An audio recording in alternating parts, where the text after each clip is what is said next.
विमान बिहारी बेहरा नाहलपुर ग्राम पंचायत अधिवासी आज नाहलपुर ग्राम पंचायत मिशन शक्ति ग्राम पंचायत स्तरीय फेडरेशन तरफ जो जलछत्र कार्यक्रम अनुष्ठित होती दीर्घ सप्ताह है। प्रथम समस्त को नाहलपुर ग्राम पंचायतवासी तरफ से अशेष अशेष धन्यवाद अर्पण कर कृतज्ञता ज्ञापन करुँचे गोटे महत कार्य एठार कर आसुँच माँ मानकर यही महत कार्य को आम साधुवाद जनाऊँ स्वागत करुँ। एभली कार्यक्रम से आगामी दिन में जारी रखु। प्रचंड ग्रीष्मर प्रभाव एवं पाखापाखि 45 डिग्री तापमात्रा रौद्रताप को खातिर नक से लोक मानू जो जलछत्र कर पानी दान कर दही पानी दान कर अशेष अशेष धन्यवाद।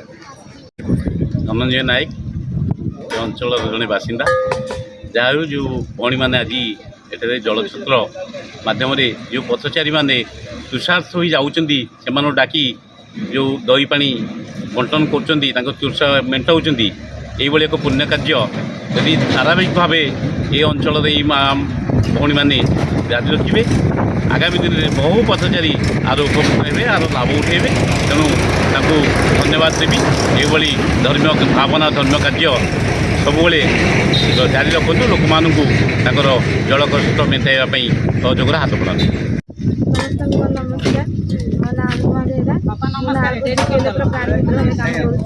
आमको चौदह तारीख पर्यंत जलछत्र देवाई समस्त आम समस्त दौचु 7 दिन है आम दे आसु आगामी 14 तारीख पर्यंत आम दबु। केते लोक केते समय पर्यंत दौरान आम 10टा दिन 12:30 गोटे पर्यंत ये रोचु 12:30 गोटे पर्यंत आसुँच। बहुत लोक एपटू जो समस्ते पीछे समस्ते छोट बड़ बुढ़ा समस्ते आसी कह गले समस्त सेवा जोगे आज्ञा।